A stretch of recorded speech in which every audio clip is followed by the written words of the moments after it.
হাদিসে মুবারকার মধ্যে এসেছে আল্লাহর হাবিব রাহমাতুল লিল আলামিন দু জাহানের বাদশা নবী আমার দয়াল নবী বলে রিদার রাব্বি ফি রিদাল ওয়ালিদাইন ওয়া সাখাতার রাব্বি ফি সাখাতিল ওয়ালিদাইন।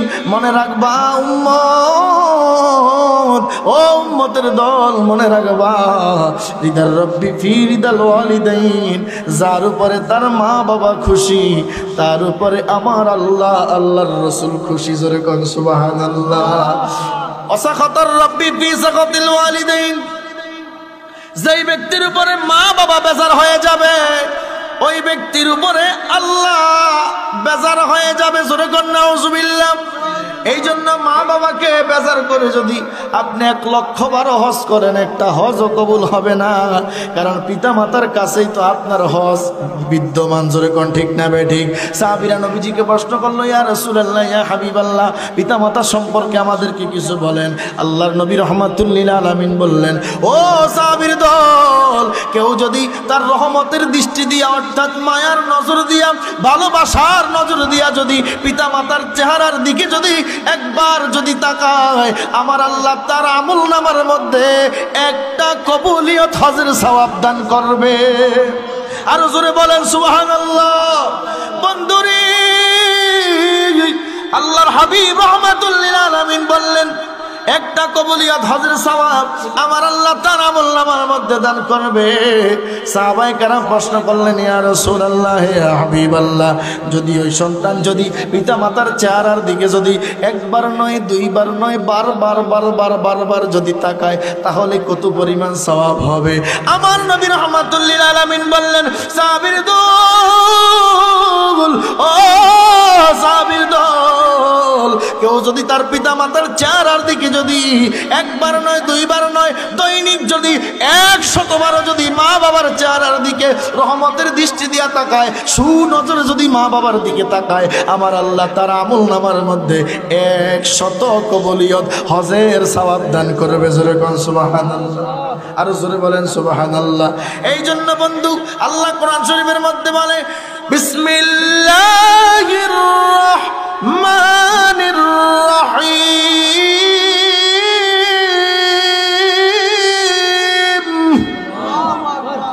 وقضى ربك ألا تعبدوا إلا إياه وبالوالدين إحسانا। আর জোরে বলেন আল্লাহু আকবার। হে যুবকের দল, মা বাবার সাথে খারাপ ব্যবহার করিও না। তোমার শরীরের রক্ত টকবক টকবক করতেছে, তোমার শরীরের রক্ত গরম। তোমার বাবাও একদিন এইরকম যুবক ছিল, আজকে বাবা বৃদ্ধ হয়ে গেছে। বাবা একটা কথা বললে বাবার কথাটা তোমার সহ্য হয় না। আমরা দেখি ছোট ছোট বাচ্চারা যখন মা বাবাকে প্রশ্ন করে, একটা প্রশ্ন একবারের জায়গায় দুইবার নয় বারবার একটা প্রশ্ন করতে থাকে, মা বাবা বিরক্ত হয় না। কিন্তু যুবক তুমি যখন আজকে ও যুবক, আজকে তুমি যখন টকবকওয়ালা যুবক হয়ে গেলা, আজকে মা বাবা যদি একবারের পরে দুইবারের পরে 3বার যদি তোমার একটা প্রশ্ন করে একটা কথা জিগায়, মা বাবার কথা তোমার সহ্য হয় না, মা বাবার তুমি ধমক মারো, মা বাবার তুমি ঝাড়ি মারো। কথা বলেন ঠিক না বেঠিক? সাবধান। আল্লাহ বলে, ওয়াকাদা রাব্বুকা আল্লা তা'বুদু ইল্লা ইয়া, তোমরা আমি আল্লাহর ইবাদত করো, আমি আল্লাহর ইবাদত করো। ওয়াবিল ওয়ালিদাইনি ইহসানা, তোমরা পিতামাতার প্রতি সুন্দর আচরণ করো, মা বাবার প্রতি ইহসান করো। জোরে কোন সুবহানাল্লাহ। আল্লাহ জানেন কিছু কিছু বেয়াদব সন্তান পৃথিবীর জমিনে আসবে, মা বাবার সাথে অন্যায় করবে, মা বাবার সাথে বেয়াদবি করবে, মা বাবার সাথে খারাপ ব্যবহার করবে। এই জন্য বন্ধু আল্লাহ আগেই হুঁশিয়ার করে দিচ্ছে, ওয়াবিল ওয়ালিদাইনি ইহসানা ইম্মা ইয়াবলুগান্না ইনদাকাল কিবারু আহাদুহুমা, মনে রাখবা তাদের মধ্য থেকে একজন যদি তাদের মধ্যে একজনকে যদি তুমি পাও, তাদের তোমার কথার কারণে উফ উফিন ওয়ালা তানহারহুমা ওয়া কুল লাহুমা কাওলান কারীমা। তাদের তোমার ভাষার কারণে, তোমার কথার কারণে শব্দটা যাতে বলতে না হয়, এমনভাবে পিতামাতার সাথে সুন্দর আচরণ করো, এমনভাবে মা বাবার সাথে কথা বলো আদেশ করেছেন কে? আরো জোরে বলেন কে? সেই সমস্ত আল্লাহু আকবার, নারায়ে রিসালাত ইয়া রাসূলুল্লাহ, আহলে সুন্নাত ওয়াল জামাত জিন্দাবাদ, হযরত মাওলানা গোলাম মঈনুদ্দিন হাবিবি সাহেব। আমার ভাইয়েরা, বন্ধুরা, বাবাজিরা আমার, আল্লাহ আদেশ করেছে মা বাবার সাথে সুন্দর আচরণ করার জন্য। এবার বান্দা যদি পিতা মাতার সাথে খারাপ ব্যবহার করে, মা বাবার সাথে যদি অন্যায় আচরণ করে, তাহলে আমার আল্লাহর আদেশের খেয়ানতি হইল। কথা বলেন ঠিক না বেঠিক? আরো জোরে বলতে হবে ঠিক না বেঠিক? আমার ভাইয়েরা, বন্ধু,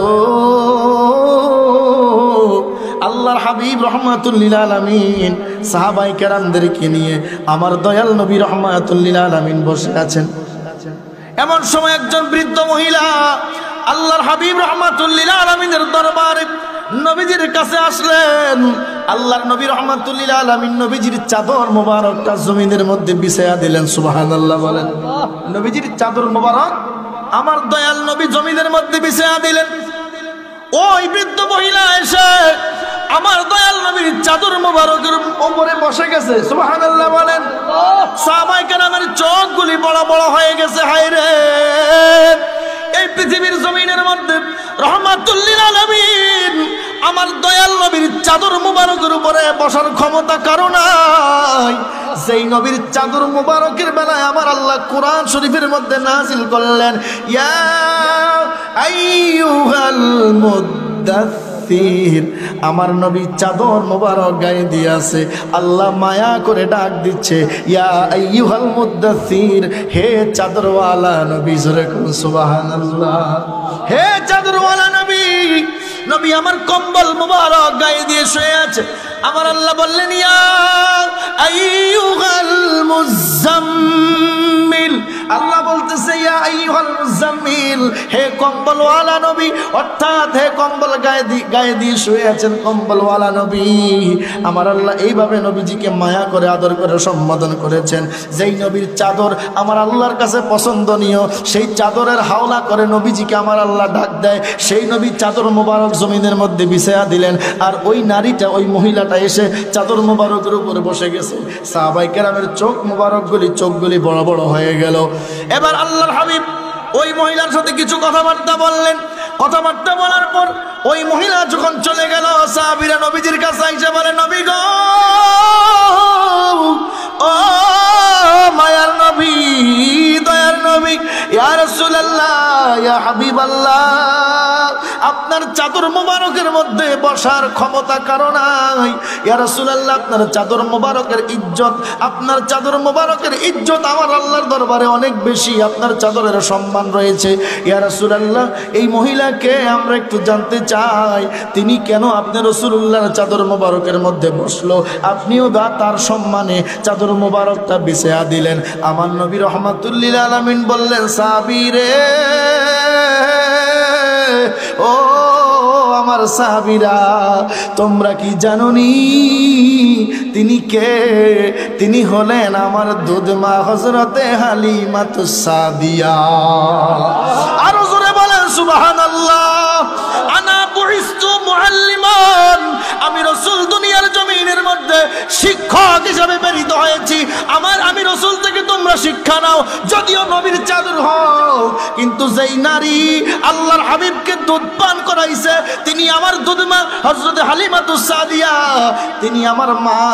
এই জন্য আমি রাসূলুল্লাহর চাদর মোবারকের মধ্যে বসার ক্ষমতা তার রয়েছে। জোরে কোন সুবহানাল্লাহ।